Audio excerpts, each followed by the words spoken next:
leadership. Tone deaf. But Wakili, going on or moving on to another issue where we have seen delegations after delegations. In fact, State House has become like... it's a bar. It's a keg base. It's not a bar. The bar was, It was lower. the bar There's was no there. bar at all. No, the other bar. No, the other bar. The other bar was, it was torn removed. apart. But we have seen delegation, even teachers, over 10,000 teachers, and we have respect for our teachers. But there were claims that after the Saturday's meeting, I believe it was on a Saturday, they lined up until 12 a.m. waiting to get their fair share of 10,000 shillings. We have also had other delegations from counties like Muranga on Friday. It was their turn. We have also had delegations from Kisii and Nyamira. Yes. You remember during the protest, something very interesting happened, that they were saying and demanding that State House belongs to Kenyans. Absolutely. Now the president has opened doors to Kenyans because he's inviting pastors, teachers, delegations, grassroots readers, pillars. Yes. Now, and President Ruto's critics claim that State House is should be a very nice place. Sacred. It's a sacred place that not all people, it should not be open to all. Yes. And others believe it's a strategy to gain his dwindling popularity. Actually bankrupted popularity. Wakili, you must use some nice words to our president. Remember, he's a PhD holder. I know. Now, what do you make of these State House meetings? And do you believe by the end of the day it is going to achieve Ruto's mission and target? That the president has lost course. I believe the president has lost course. When you see a person continuously how learned he is, we know professors by their deeds, by the writings they've published, by the breakthrough they've done in their specific area of specialty. I'm thinking of a president who promised Kenyans a lot of goodies, who promised Kenyans that they would get very cheap access, they would access very cheap loans. But when he got to power, he said, all these people, pesa ya bure.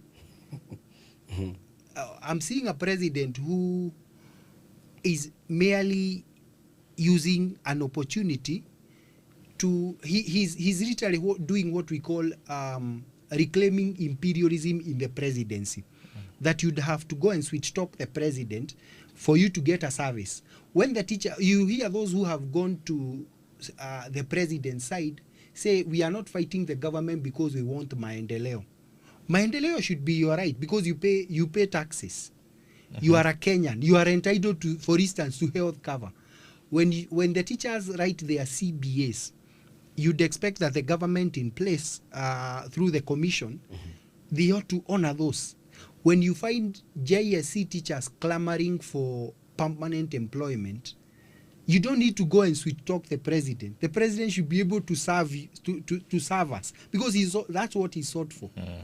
Now, I hear that those ones who are saying that the State House is now a bar are being told, look, they are called critic. Actually, those are the ones who endear truth, who are willing to speak truth to power. You cannot turn State House to all and sundry, and what you are discussing are not actually. You find those if you see those empowerment programs in State House, it is usually monologues. The president telling people of what he has done. The gentleman has presided over an economy that he has taxed us so much that he has taken away our spending power. No wonder why when people go to State House, the first thing they will ask, kuna pesa, the brown envelopes.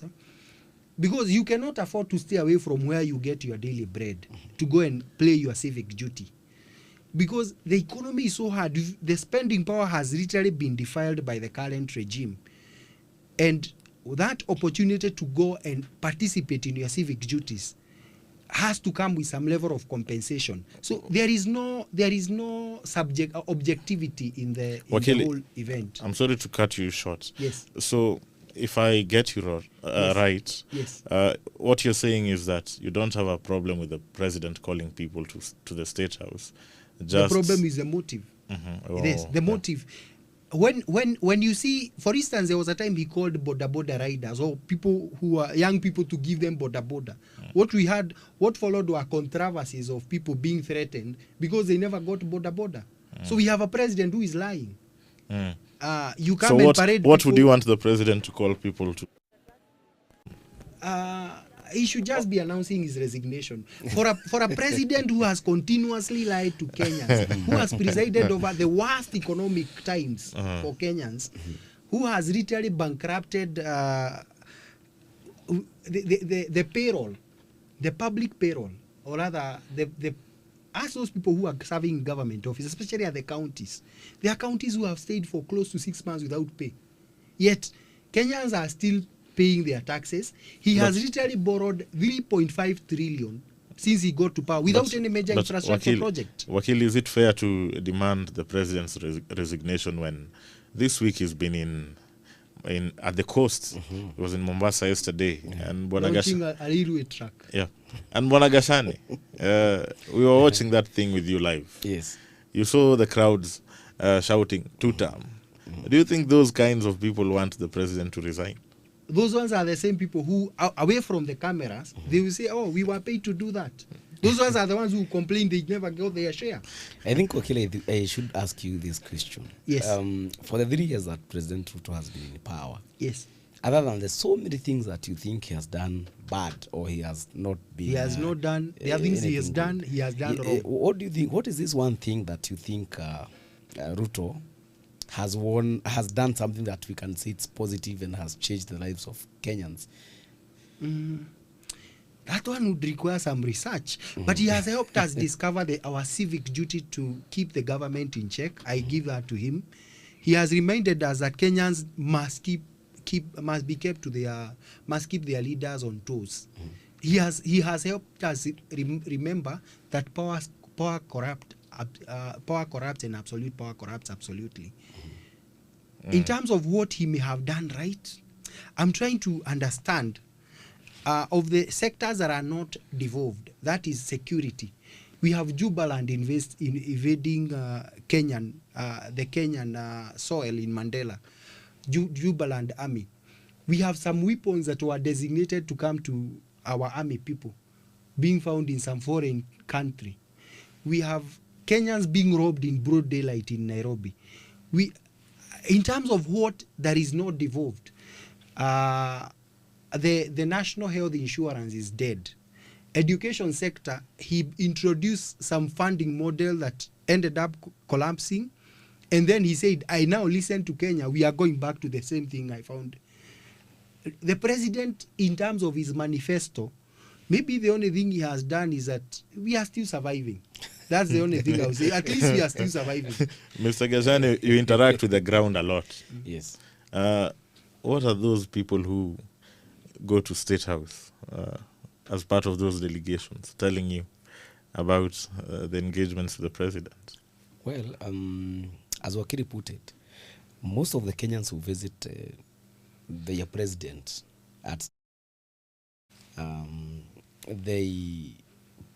they say that the president reminds them that before he took over, unga prices was over 200 shillings. I don't know whether Wakili goes to the shop to buy or whether you have a contrary. You have contrary facts. You have alternative facts in regard to the unga prices on. So they say that agriculture has done something. They also say that he has joined, he has shaken hands with Raila Odinga, and so he expects that the region that overwhelmingly voted for Raila in 2022, he is going to inherit that. And truth be told, politics are local, and the structure of Kenyan politics is that they are ethnic and tribal. So I do not want to say that Wakili's views here may be elitist, or because he comes from a certain region where they are all of a sudden in the opposition. But basically, that's what people say. I don't know Wakili. what you say about it, Wakili. Wakili, you haven't heard anything positive in what Gashani has said about Ruto. I think there is a propaganda that the president has done something for the agriculture. You call it propaganda? That's propaganda. You know, there was an issue of minimum guarantee returns. I'm just trying to engage in terms of what were the deliverables. He had talked about Garana Kulalu of putting, I think it was several thousands of acres. How far that project is still questionable. We still have we are still having a country where we have to import so as to ensure we don't fall short of our production. That the food basket does not run dry. I'm looking at those ones who might say the president has done something towards the subsidization of fertilizer. I come from Murang'a myself, and I know many other times that subsidized fertilizer we have fallen short of it. That farmers sometimes have to go to several depots to see if the fertilizer is available. I know that some fertilizer was donated to by the Russian government the last time I checked, but what the government said, it presented it at a cost to Kenyans. What was donated, what was given freely ought to have been given freely. I'm looking at the macadamia sector. The president literally ruined it by allowing Chinese to come and buy from the Kenyan market raw macadamia. So I'm trying to understand exactly what it is the president would brag about reviving the agricultural economy. Mumia Sugar, despite the protest by the locals on the over privatization, he proceeded to privatize. I may not say much about the Mumia Sugar, but I know a good number of farmers there are debt-laden. How the government ought to have done, and there are many other sectors. I'm looking at coffee, I'm looking at tea. Where are those minimum guarantee returns? MGRs. Where are they? 3 years down the line, is he still blaming on the former regime for the public coffers that he made that were drained? And if that's still the position, why is it that no one has been arrested now that they are in power? Now that they can command police, they can command the DPP. Why is it that they have not arrested even a single individual who drained the coffers? But there was some, so there were facts in what the president was claiming, because he inherited a debt-ridden economy. Yeah, the former president was on a borrowing spree for much of the 10 years he was president. Found a debt of, I think, 1.4. Borrowed some 6.7, I believe, trillion. Yes. In 10 years. Yes.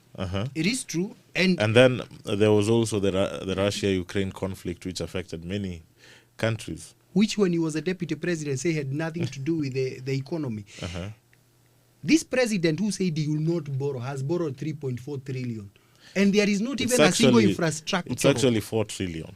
It is 4 trillion. Oh, sorry. My math. I failed the in math maths. yesterday. It's about 4.2 trillion. When there is nothing that he can show for it. We don't have any expressway. We don't have any major superhighway. As a matter of fact, even the route he uses to go to his Sugoi home is always ridden with traffic jam. Yeah. But Wakili, Yes. don't you think by probably joining Raila Odinga and having the broad-based arrangement, don't you think Ruto, as his proteges put it, he has stabilized this country in terms of unity, he has brought this country together in terms of unity? What is your view about it? That Raila Odinga lost credibility a lot by shaking hands with Ruto. And I say this with a lot of confidence, that there was no disunity in Raila being in the opposition. If it is a unity for purpose, all he needed was to to inculcate the ideas that Raila Odinga had in mind when he was contesting for presidency. But when we have when Raila joins the government, and then his first order of business is to defend Adani deal.